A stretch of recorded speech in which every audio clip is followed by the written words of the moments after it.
we're going to take a look at a percent yield problem, and we're going to have to solve it completely on our own.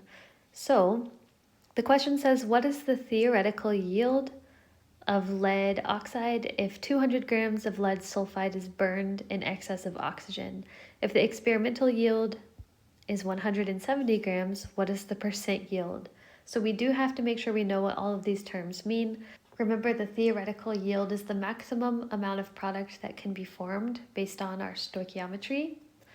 Thankfully, they already tell us that oxygen is in excess, so I know already starting out that lead sulfide is going to be the limiting reactant. That's very helpful. Experimental yield is the actual amount of product that's formed experimentally, and the percent yield just looks at the ratio between those two values. So the first step, as always, is to make sure that our equation is balanced. So let's make sure that it is. Let's see. We have 3 oxygens on the right-hand side and only 2 on the left. I'm just going to start by putting a 2 here so that I have an even number of oxygens here. So now I have 2 leads, which means I need to put a 2 over here. And of course that affects my sulfur, so I need to put a 2 over here. So let's add up our oxygen again. We have 2 plus 4, which is 6. So I'm going to put a 3 here in front of my oxygen. So again, we already know that lead sulfide is limiting. We know oxygen is in excess. So all I have to do is to convert my grams of lead sulfide into grams of lead oxide.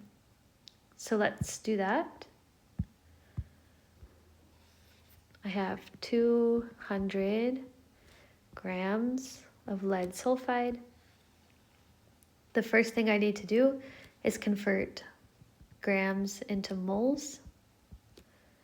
And I can look on the periodic table. Lead has a mass of 207.2. Sulfur has a mass of 32.06, which gives me a mass of 239.26 grams of lead sulfide. Then I can look at my molar ratio based on my balanced equation. I have 2 moles of lead oxide and 2 moles of lead sulfide. I'm trying to find lead oxide, so that goes on top. 2 moles of lead sulfide goes on the bottom. And the last step, I need to convert moles of lead oxide into grams. So 1 mole of lead oxide on the bottom over the gram, so 207.2 plus 16, which is 223.2 grams of lead oxide.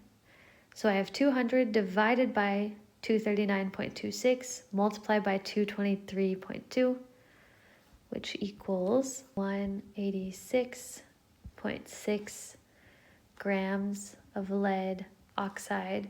And remember, this is the theoretical yield. It's the maximum amount of product that could be formed in a chemical reaction, and it's based off of the limiting reactant, which we already knew starting out was lead sulfide. So the problem tells me that experimentally 170 grams was formed. So to find our percent yield,